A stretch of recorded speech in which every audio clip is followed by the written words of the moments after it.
Banyas. I will be moderation in lieu for today because welcome to our panel. I'm going to have our panelists introduce themselves and say, what do we want to know about them? We know a lot about them. They've been on previous panels this morning. But we're going to do, what is your sign? When, you guys know your sign, astrological sign? I'm a Leo. Okay. Yeah. Oh, okay. Okay, perfect. Oh, okay. You can do a sign, Chinese zodiac, preference of your choice, whatever deity you'd like. Cool. Good evening, everybody. I'm Kel Royster, and I'm a Sagittarius. I am Tony Briscoe. I don't go by any astrological sign. But if you had to call me one, I'm a Cancer. Okay. Oh, you got it. It does fit, right? My name is Yeshua Hanna. My sign is Crazy, a.k.a. Scorpio. So, yeah, you know what it is. That's right, damn it. Yeah, okay. I don't know why Mary put this panel together. I'm so serious. So we'll give a little bit of context. We were going through interviews, and I've noticed just with my own demographic, where I was like, whether it was corporate etiquette, whether it was code switching, whether it was presenting a fake it till you make it moment and not necessarily showing up well, we wanted to make sure that we had a space to talk about it. And then with that, I'll pass on to Kel. Did I miss the question? No, you did not miss the question. Do you want to add more context to it? I guess we can kind of tap back into that fake it till you make it. And like we said earlier, I think Eunice said this very well. Like, you don't really fake it till you make it. You just kind of got to get in there and give it a try. And you might not be an expert the first time, but you got to do what you got to do. If you signed up to get it done, show up, show out, and put your best foot forward. So for context, the theme of this session is the game is free, the cost is you. And I kind of coined that coming into the Mike Lead Communicators program. One of the first things that was expressed is like, this program is new. It's going to cost you time. You have to show up. And so the program is being paid for. If the cost is me, then it means that the only thing I have to pay is in time and in work and in effort to ensure that my Mike Communicators process that I'm in is going to be successful. And that came with hard lessons. I was not ready to write. I used to write a lot when I was younger, but I was not ready to write at the level of the Mike Communicators program. And so, and Ozzy frustrated the crap out of me. He did, but it was in order for me to be better. So the first cost coming into the program for me was to lose my ego for what I thought I knew. That was the cost that I had to pay in order to submit to, I don't know it all. I know I don't know it all, but having to articulate and say I don't know it all, that's completely different. But the effort I knew that we had to put in. So that's why this title is The Game is Free, the Cost is You. And that's for a self-evaluation for those who are considering joining any of the Mike programs, whether it be rap, talent, the apprenticeship program, that it's going to be a cost associated with it. And if that cost is not financial to you, that cost will definitely impact you when it comes to time and what you're able to produce to get the results out that you want.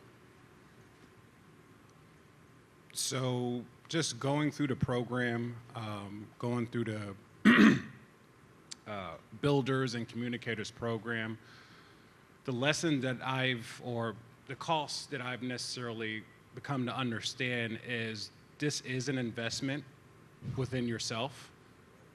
Bigfoot, then. This is an investment within yourself. So, the question that I constantly ask myself going through the programs is, why not me? And when I go to really analyze and really think about why not me, it's one of those things to where, when you go through your normal day-to-day job, you're restricted, you have red tape, you have a lot of people sitting up here giving you directives, which is true and everything, right? But how about like that time to where you think that you're ready for a promotion and you see so-and-so get the promotion and pretty much, they have a poodle, but you've already put in that time and energy. So the question that, anybody who is looking to necessarily, continue on this path is it's actually changed from why not me to where it is me.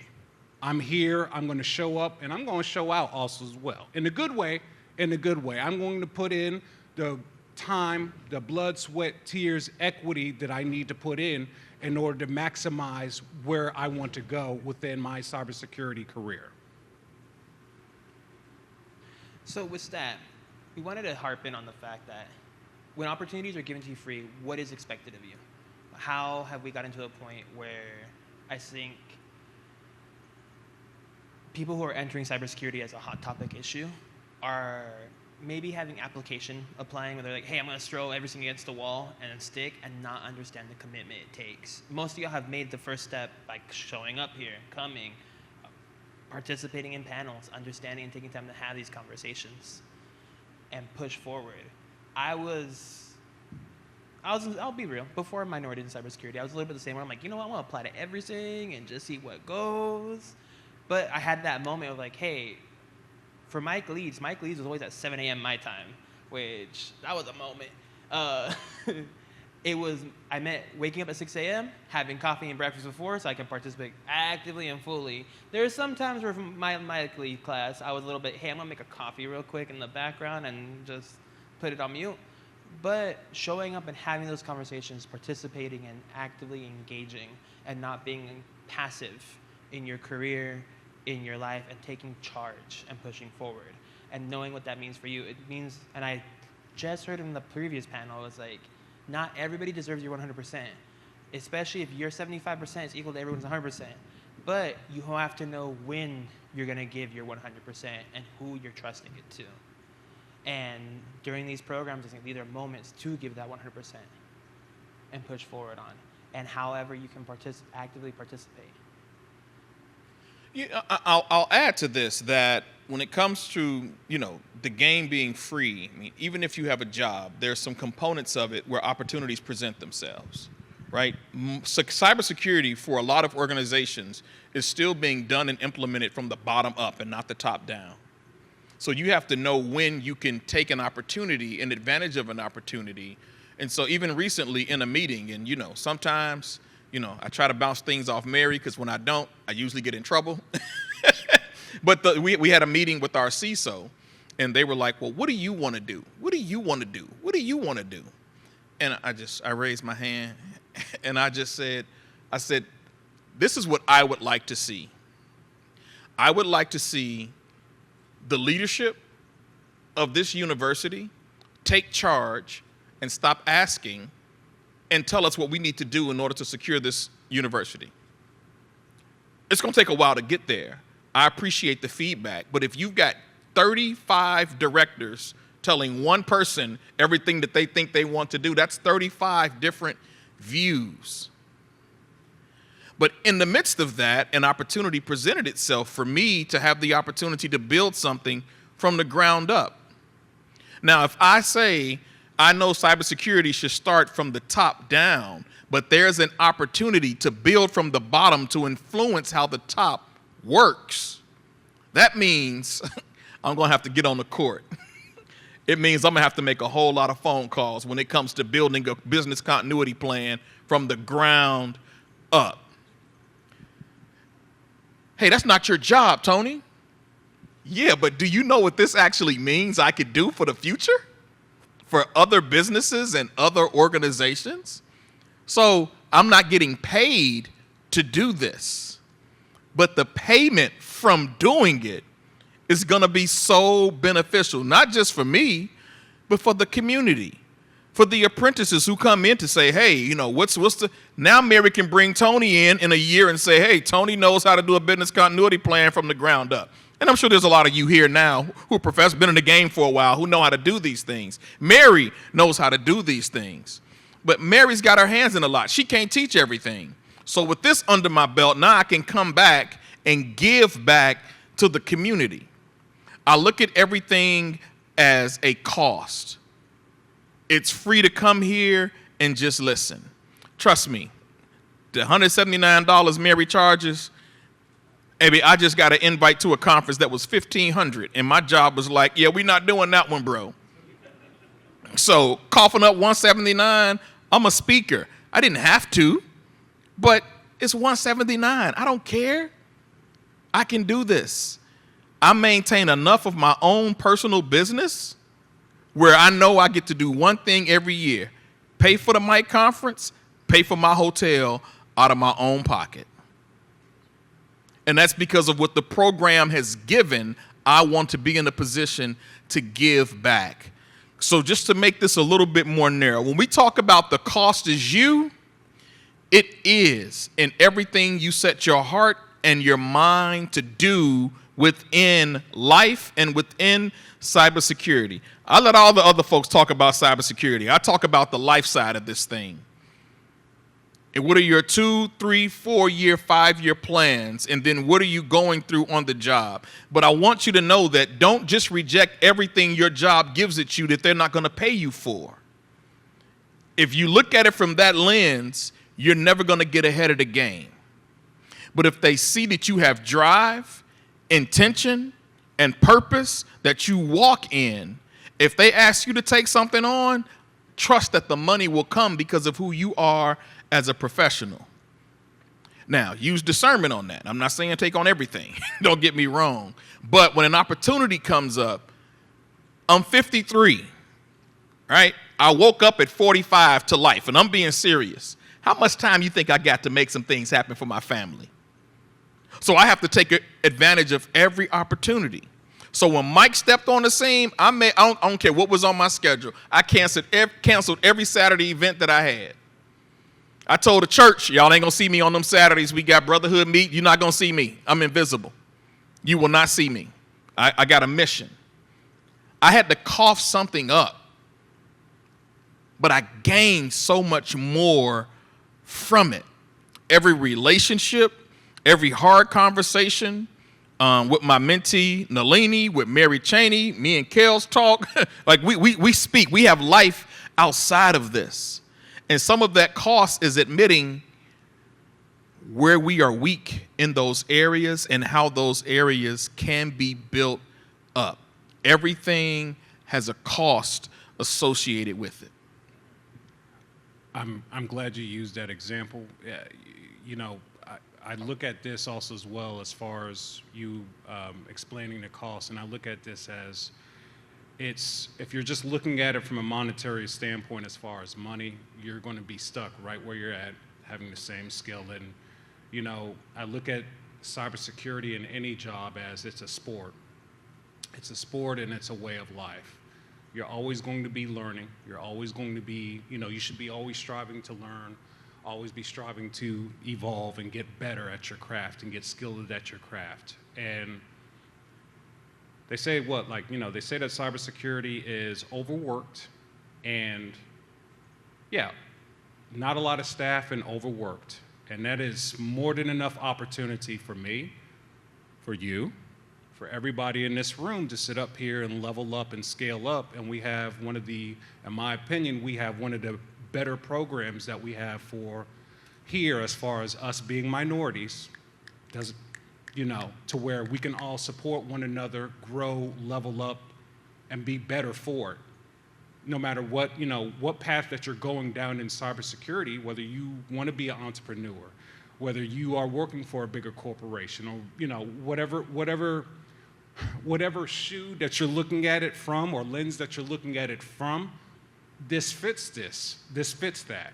And this network and this program that Mary has put together, y'all have to give it up for Iron Maiden. I call her Iron Maiden. It's like, look, screw the Avengers, right? Like Tony Stark looks up to Iron Maiden over here. Yeah, I'm gonna get it. I'm gonna get it. Yeah, okay. So, yeah, she did not have to do this. She could have just been like, no, I'm a lawyer. I make this money, right? Like Tony Stark owe me. Don't he owe me some money? Goddamn. Okay, all right. I'm sorry. This is the last one I'm gonna get in. But all I'm basically saying is that everybody in this room, this is a very good opportunity, and everybody has the potential to maximize this and just be better for it. And I'm very proud and excited and very happy for, this program, because again,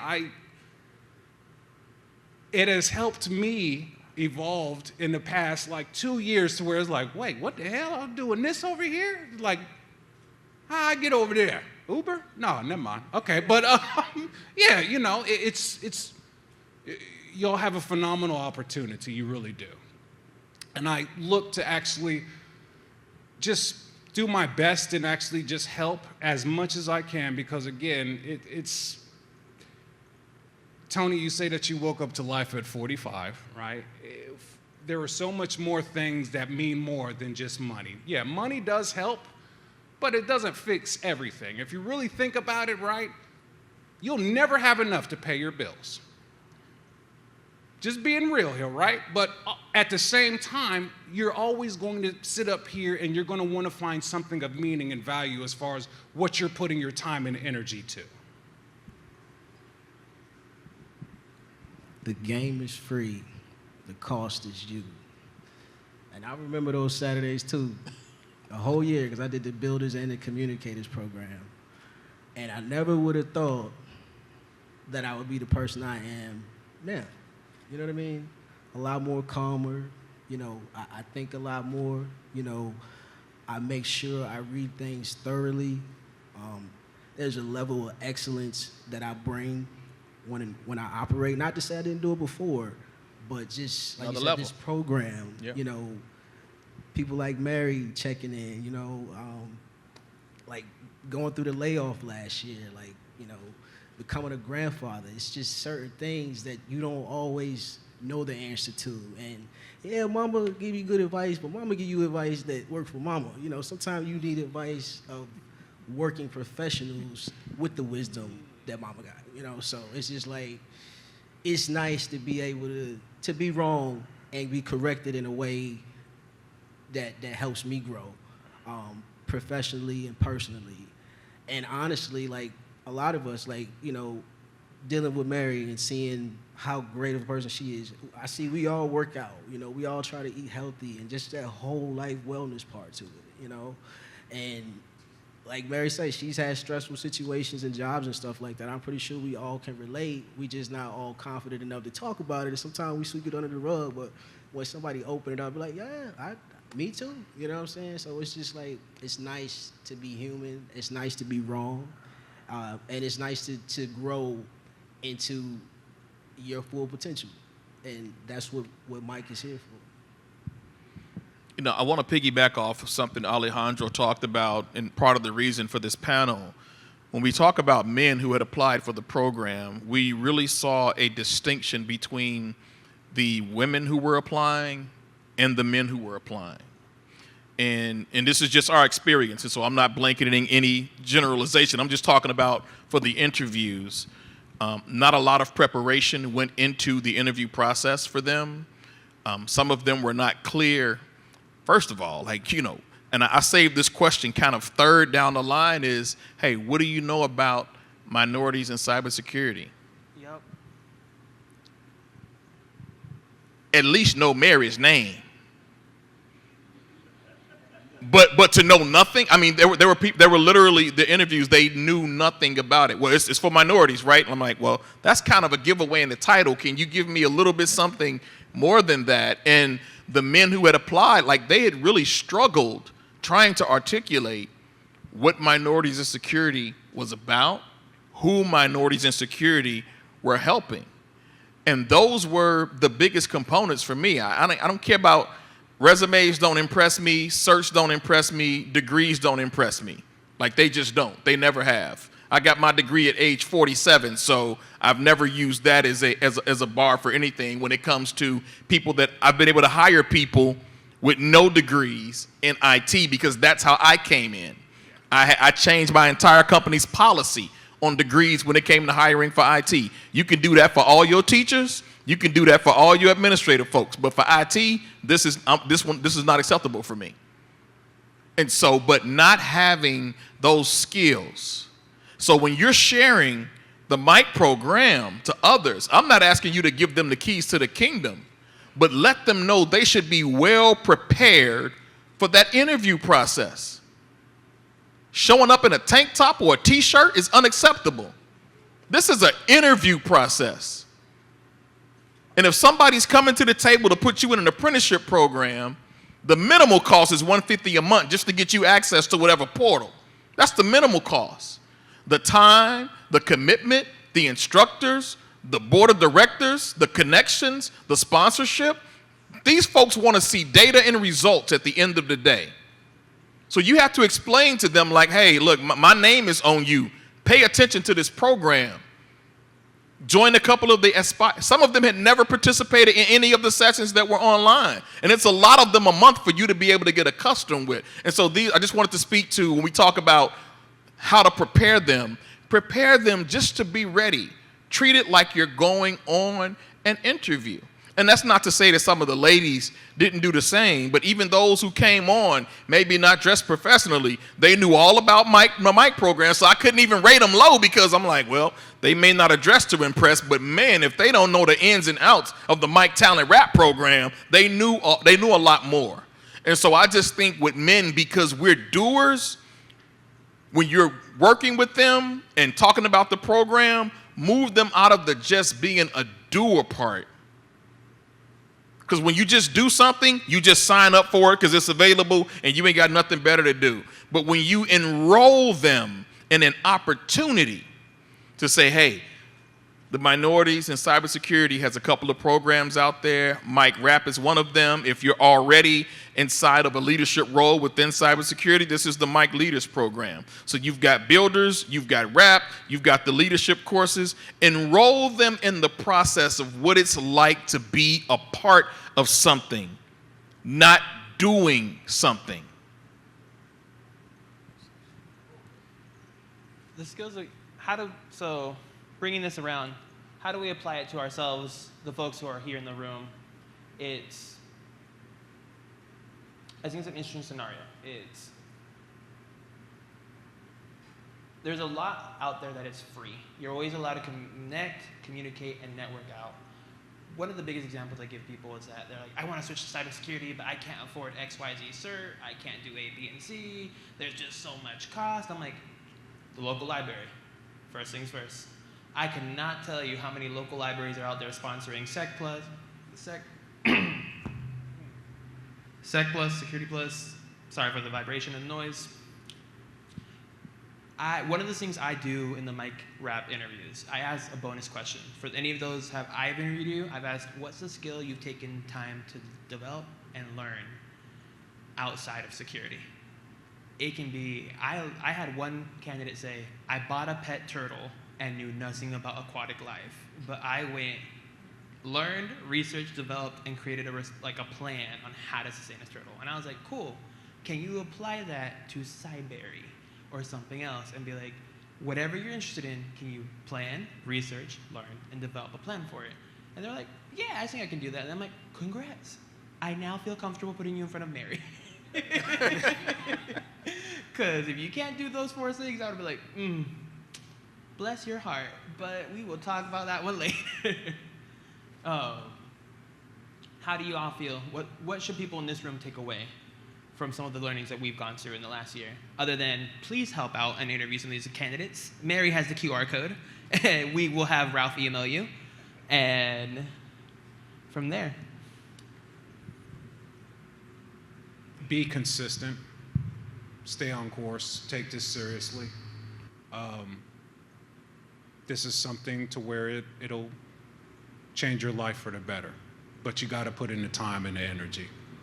I mean, you shouldn't have to have somebody sit up here and tell you what you need to do or you need to get this done. It should just be something to where it's just automatic.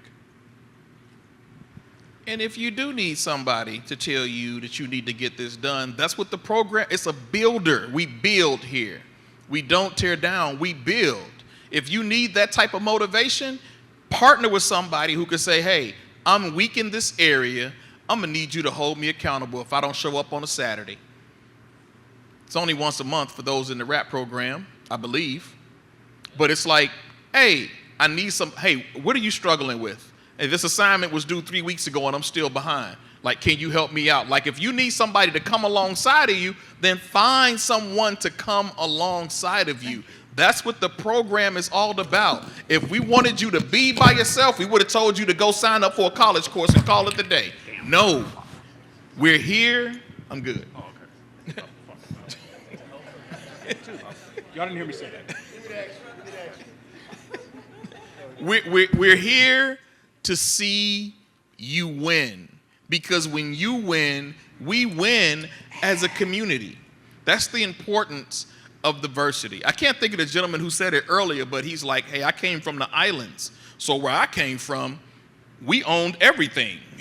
We all looked the same. I didn't know about color till I came to America. And that blew me away. I was like, whoa, wait, what? And then my people from Nigeria were like, yeah, that's true, Tony. Like, think about it. We're from Nigeria, or we're from this island where we look at leadership, we look at ourselves. Coming here shifted that dynamic for them. That's important for me to know and have an understanding. Like, maybe I'm living in the wrong country and I got to do something, differently here. But I say that to say, unless you're in community, you will not know these things. And so even if you are that person who needs to be pushed and who needs to be motivated, baby, we got you. But just when we come for you, be ready to do, because we coming for you. Be ready to be gathered. Not coming at you, we're coming for you. Get my words, we're coming for you. One of the guys in our community who grew up with a mother and father, he was tired of school. Like, bro, not a lot of us make it out. So when you feel tired of school, you call me. He would call me. I would go sleep in his dorm on his floor at UIC, and I would walk him to class, and I would sit in his lectures with him. You're going to get your education, bro, because not all of us have this opportunity. I went there for him. So if you are that person who needs motivation, you may not want to call Yeshua that day, because you may not want to call Mary at all. But maybe you want to reach out to Tony Briscoe on LinkedIn and say, hey, I'm having a hard time. I just shared a story that somebody who's in the program now was like, man, I'm gonna have to drop out. And I was just like, well, if that's what you're gonna do, there's nothing I can do, but I wanna break some things down. This is the other important piece when we talk about the game is free and the cost is you. Your schedule's busy. That's cool. But you knew your schedule was busy when you signed up for the program. I just told you, I moved every Saturday we had to meet was off my calendar. It was non-negotiable. Even with my family, it was non-negotiable. And she said, yeah, I don't think I'm gonna be able to do it. I got too much going on. I was like, well, let's run through your day and your time schedule. What's going on? And I was like, oh, this is the problem right here. You're spending 4 hours on the road 7 days a week, almost. That's a problem. Make some changes. So when you're even sharing with them about the program, don't sign up just to sign up. But if you do, you can always say, you know what? I thought this was a good time for me. It is not. You can have the way our lives are going as we get older sometimes, like things shift, bodies shift, life shifts. We have people losing their jobs by the thousands every day right now, and life shifts. But if you're not able to be inside of the program, share with them. Hey, if it's not a good time, I know I signed up. I hope I'll be able to make the next one, but I did not want to take that slot from someone else. And so the game is free. The cost will always be us, because we're the only ones who get to stand and represent us on a consistent daily basis. So there were times in the communicators program I didn't want to write. Then when I got good at writing, they was like, okay, write something else. I'm like, dude, are you kidding me? You know how much work I had? It took me just to get here. Now you want me to write something new? And if there was an error in there, man, Ozzy came right back. Yeah, well, you spelled my name wrong, first of all. I was like, man, my bad, Ozzy. But he was like, Tony, there are breaks, but there are no breaks. In other words, every day, the cost is going to be us, particularly in cybersecurity, because we're all one moment away from a breach. Trust me, I left my laptop, my passport, and my iPad in my Uber when I got dropped off yesterday. I told Mayor, I said, I am doing incident response for myself right now. Okay, I didn't screw it up. Now I'm thinking, did I really have encryption and file vault turned on? Can I set up my remote wipe? Like, what can I? But I was like, I need the passport back. Like, but it was like all these words started coming that I never thought I'd ever use. Incident response, recovery point objective, recovery time objective. Who's my contact list? The Dallas Police Department today, because I'm sure filing a police report. And then I have to do my own lessons learned. Well, what did you learn about this? Don't leave your bag inside of an Uber. We did a 5 whys outside. We did. But But the other piece that I learned from that was trying to get a hold of this Uber driver for over 9 hours. Uber couldn't contact him. I sent him a message in Spanish, and he responded within 15 minutes and said he was on his way. So language. When I got in the car, he told me, no English, very good. And I was like, no problema, amigo. And then he started speaking Spanish. I was like, ni no español, no muy bueno. But I knew enough to remember, like, this dude speaks Spanish. Let me text him a message, and he responded instantly and was apologetic. So the language that we even have to learn while we're in these technology spaces, we just have to be so aware that the room is so much bigger than us. And if America is going to get back to a place of diversity, I'm sorry, it is what it is. It's going to be on the back of black folk and brown folk to bring it back to where it needs to be. Own it.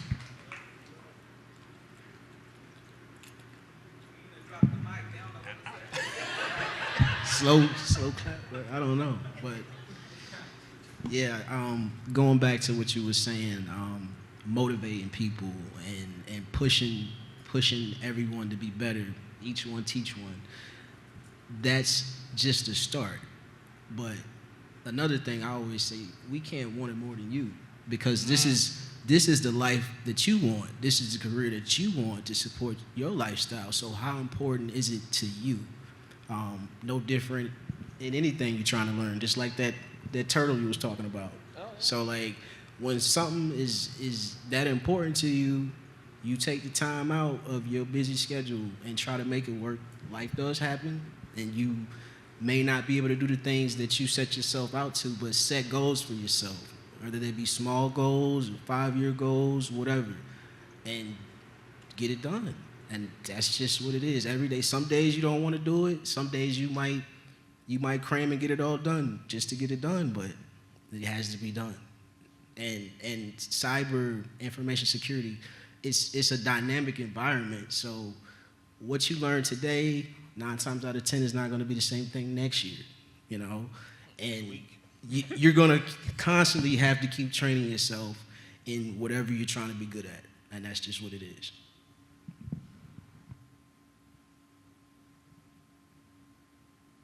Just to echo this, I think Tia said this on stage last year, where she was like, even Google Maps can't take you somewhere unless you know where you're going first.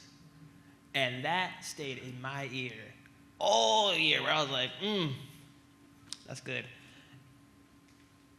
You have to be able to put a journey of 1,000 steps starts as 1.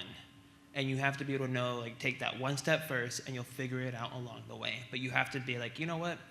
I'm going to push that way first, and then go from there. What we're asking through these programs, through these commitments, is, are you willing to take that first step? I'm not asking you to jump the 1,000, the 100, the 50. It's the first.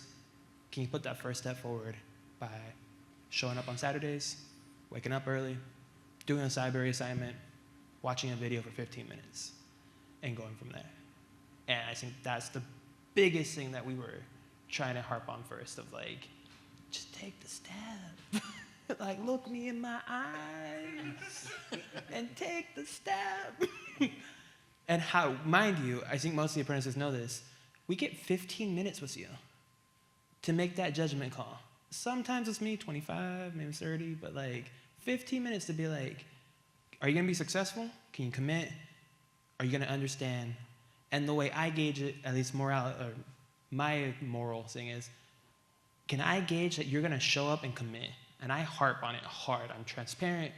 I don't say radical candor anymore. I say honesty.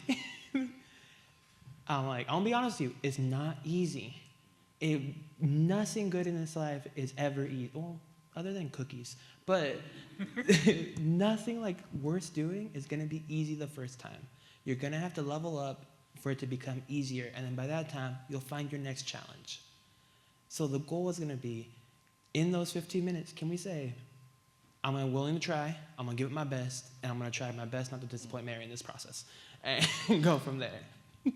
Trust me, I laugh. I tell my students, I'm like, you ain't gotta fear her. I was raised Catholic, so for me, it's like, you don't ask Jesus for your problems first. You have your guardian angel, you have the saints, you have everybody else to ask first, and then you make your way through. The goal is, do you know how to ask for help when you need it? Can you push through that? Can you help yourself? And then can you then, after all those are exhausted, be like, not stuck in the crap, but be able to say, hey, Kel, I need help with this. I still do this actively with my work. Ask Eunice. I call her at least twice a month, being like, so this happened. I'm like, I'm not going to waste 45 minutes to 8 hours trying to solve it myself. I'm going to call Eunice and be like, here's my game plan. Am I dumb? And she's going to be like, you are, but not that way. And here's what you should do. And then set me straight for a little bit, and I'm gonna go do it. And there's tons of folks in the Mike community. And the more that I realize this, as we add more to it, we have to honor those who came before it. We have to honor from cohort 1, cohort 2, cohort 3, and go with it. Like, if I add you to this, which student am I taking away this opportunity from to be in that final 50? Because when those cohorts from 50 don't do their cyber A and that monthly check comes in, and they're like, you're cut, sometimes the needle is this close. I'm like, you got in, someone did not. And I'm like, I try to recalculate my baseline. I go through that spreadsheet initially, and I check it 6 months later, 12 months later. I'm like, did my people get in? How do I recalibrate my interview style? And how do I push through? And sometimes it is like what Anthony said, where it's like, life gets busy. If that's the case, email Ralph, say something like, hey, unfortunately, this is no longer for me. I don't want to mess it up. Feel free to contact somebody else, X, Y, and Z. But yeah, not to keep this like a State of the Union address, but I think we were more efficient than State of the Union on this part. If there are any questions, feel free. Is there questions, comments, concerns? I'll take some shit talking too if I need it. But Omi. Okay, so hearing I hear what you're saying, and I think everybody in this room is like committed to growing, learning. But I look around the room and I feel disappointed that it's not packed. Like, where's our community? So, and it was, for me, last year was the same thing. Like, there were lots of people like, oh, you've got to come to this conference. For the cost of this conference, it's practically free. Right? It's like, where are people? So, is it, or what, I'm making a comment, but there's kind of a question here of, is there work that we should be doing, like, to be working harder? Because there are people who need this, right? Who should be here, and who, I need to like say, oh, there's this big conference, we should come here for link. And I look around, like, where are they? Same thing happened last year. So it's like, how much harder do we need to work? We're working on ourselves, but how much harder do we need to work on our community? Any advice? Yeshua, you want to take that? Well, I think it actually just starts off simple, like with today, and Mary just basically letting us know that we should post on social media, getting the word out. Some things it's something that's very simple. And, at least I said some things, not all things, right? But, the things that we can control and necessarily do like posting, like, oh, have you heard of this organization? It helped me. I think you should check this out, Look this up, just giving the word out, passing the word out, just letting people know that, we're actually a legitimate program and like, yeah, we're gonna compete and win also as well, but you're gonna put in the work as well. Yeah, and I'll start with like self-ownership. Like I've been talking about this conference the last 3 years. I'm not sure how many times I've actually posted about it.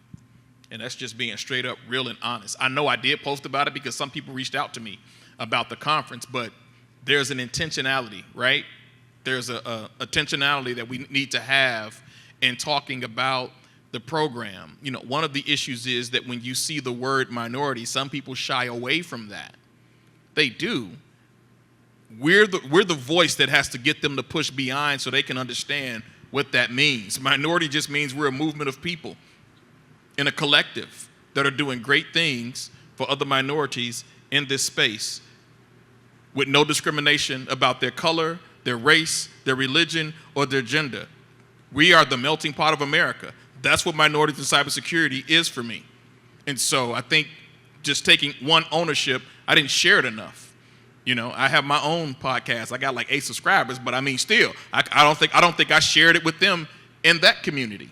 I have seniors at my church who are like in their 60s asking me how they can pivot their careers into cybersecurity, right? And I was like, well, there's a program that exists, but was I intentional on following up with them to get the word out and the message? I got to own that. No, I wasn't. So the house that I'm bragging about here, I need to brag about on a more consistent basis outside of here. Ownership. I'll add to that too. I'll say setting expectations for what it is. This isn't like Vegas and DEF CON, and nor do I want it to be like that. I sell this as a boutique conference every year as these are interacting with peers and more specifically people of color within our communities that have gone, to say it blatantly, we have gone through some stuff.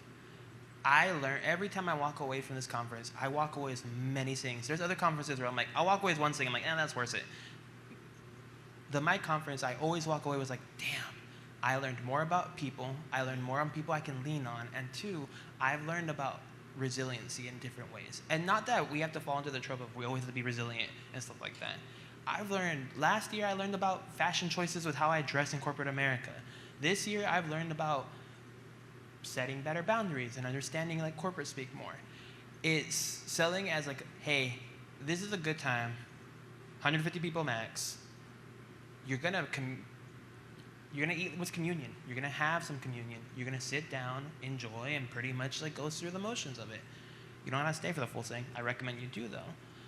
It's understanding that, because I think the one thing that we have, cybersecurity conferences have become this weird bloated party scene, whereas like, oh, I want a MacBook and an iPad and rah, like, what? Give me Adobe CC, then we'll talk. But like, the rest of it, it's not every conference is like that, nor should it be. I think this is more of a conference where you can show up as your authentic self. I can curse on stage, for example, right now, and probably not have any impact back to my like professional life. You can be authentic, and I think that's what people are looking for, but they're not aware that it's here in that sense. So I always try to sell it as like, hey, it's a space where you're gonna meet some good people, you're gonna learn some good lessons, you might have some realities brought to you to light. This is the one conference every year where I'll listen to the panelists and I'll see myself in it, and not only that, I'll be like, I should probably confront that in myself too. Like, that is real. And you can talk to people. I think that's the thing I try to like, when I give it pitch every time.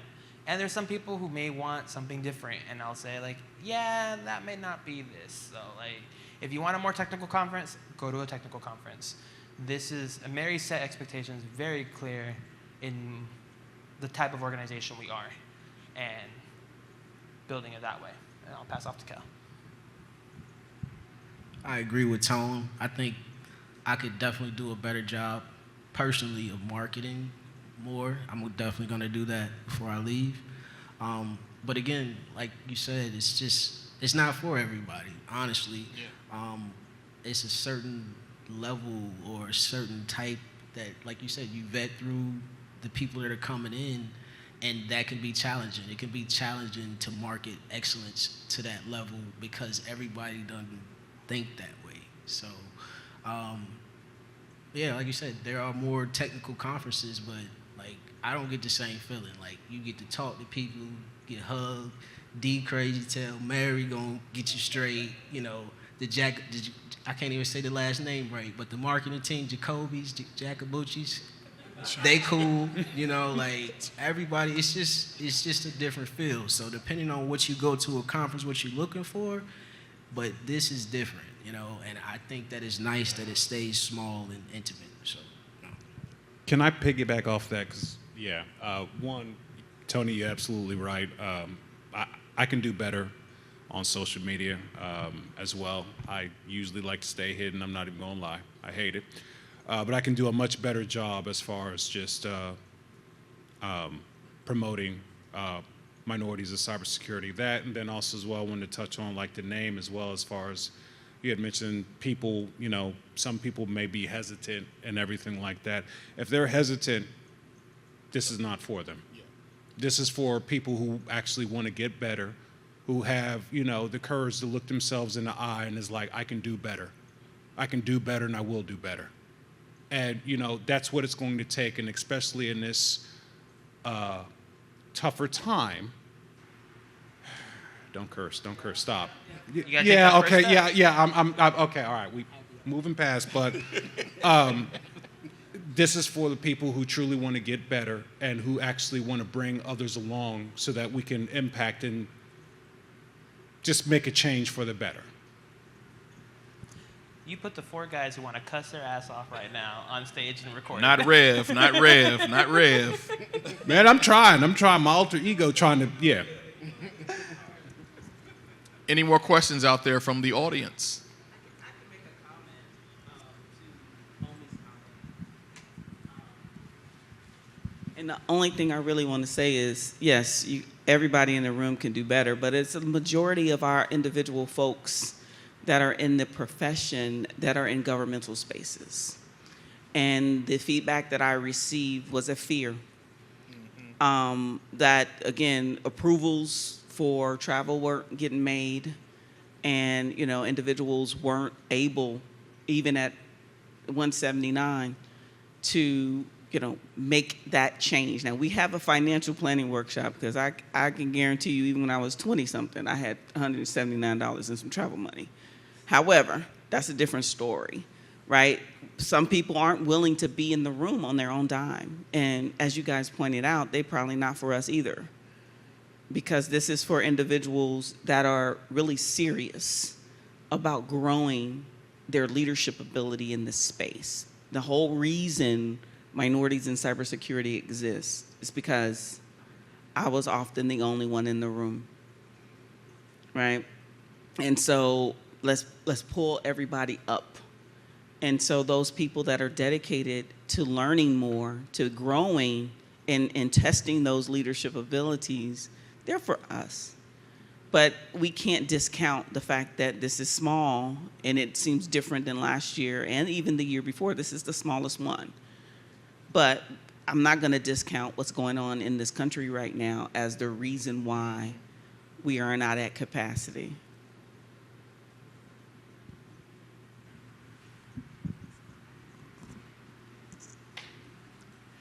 And just maybe with the climate that's going on in this country, this will spark other people to want to understand what it's like to be engaged in an organization that gives them space. I know coming here yearly for me, I learned so much, either from Corey or from Aisha or somebody I know. I come because I know somebody's going to pour something into me that's going to help me grow. I mean, I'm not going to law school to, you know, like Shioma to like get all them degrees she got. Oh my goodness. Well, I tell you what. She laid out a resume today, y'all, and she was like, I hate school, but I got like 40 degrees, y'all. I'm embarrassing her, but I mean, like I grew with that group this morning because Tylisa gave everybody space to introduce themselves, and that introduction, I would have never learned about some of the culture that my African brothers and sisters, their upbringing, what was required of them, the demand that their fathers had on them. I had no clue that life was like that for them, where you had some who were like, hey, you my son, I got you, and dad was like, Why you asking me to hook you up? You know, I'm putting you in school. Build your own way and build your own path. So to know that my resilience is different from their resilience based on how they. This is why I don't understand how you take an IED to DEI, because we are so much stronger and better as a nation when we are diverse. And I'm not going political here at all, but I want you to think about it. Like, this nation has always been diverse. Even when it was under duress through slavery, it was still diverse. Like, what it took to build, what it takes to build a nation, we've done it through diversity. Some of that diversity was adversity, but we've done it because our cultures blend better and when we work together as one. And I see oneness here. There are whites here, there are blacks, there are Asians, South Pacific, other groups, you know, African, like, you know, we're here, India, like we're all, this organization represents every bit of why people leave their countries and come to America, because they have a hope and a belief. But to hear my brother say that he didn't even know he was colored till he came to America, that hit me different. You mean I'm a minority? What are you talking about? Like, you black, bro? Like, no, I'm Nigerian. No, you black. For them to share, I mean, that was a wake up. Look, hey, I love it. They came talking the truth today. They were just being 100% authentic. Love it. But I've never heard them say that. So it touched me today. And at the end of the day, that's what you share, how this organization touches you and how it can touch them. I'm done, y'all.